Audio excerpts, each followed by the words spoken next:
you'll give me, now this is a little larger because here, usually I go, Craig, rule of thumb, but you know what? Here's your toe, so it's a little bit more than the rule of thumb. So you're about a thumb and then another half thumb.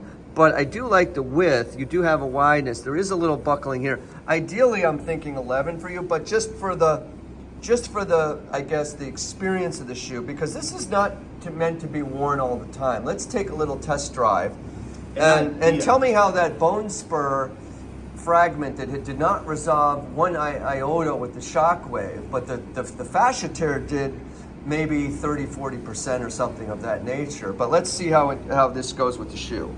Let's try it.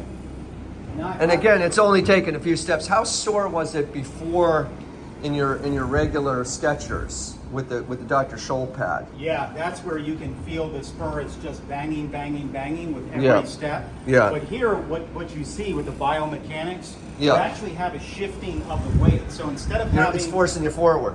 right. So instead of having like a flat foot, per se, what you've got here, if you can actually just, you can see my hand goes from flat to like an arch. You're like doing this giddy up real quick. Yeah, so it's actually shifting a little bit more like a platypus. Here's here's the misconception about carbon plates. Some people feel they're only for performance. What the shape of the carbon plate, I just want to show people, Craig, hang tight 1 second. And then the shape of the carbon plate is such that when we're here, we're super close to the arch. When we get here, the plate drops, so there's a descension forward, aft, or aft forward. And what that means is the dynamics of it propel you forward. But what I want to know now is go ahead, let's walk downhill. So now you're putting even more weight. We're walking downhill. So we constructed this gait lab so that we would have a descension in the gait lab. And that's what's happening. Yeah, so with the Skechers, you can feel the spur. It's just banging, banging, banging. Right.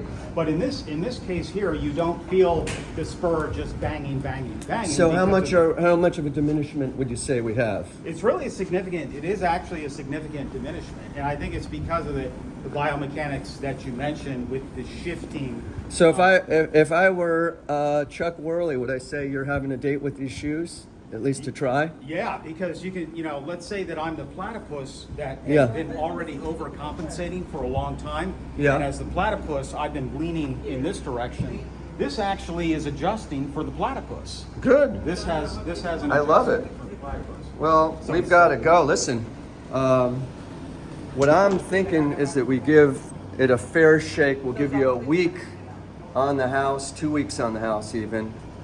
In fact, for you, we'll give you a month on the house because you're kind of our top partner for this Fit Foot You podcast, Craig. So we're going to give you a month to try these out, and if you don't like them, you can take them back like as Chuck Worley would say, if you want another to change up, we'll pay for it, kind of a deal. So until next time, this is Dr. Ben Pearl with Fit Foot You. See, that's it. You're your natural editor.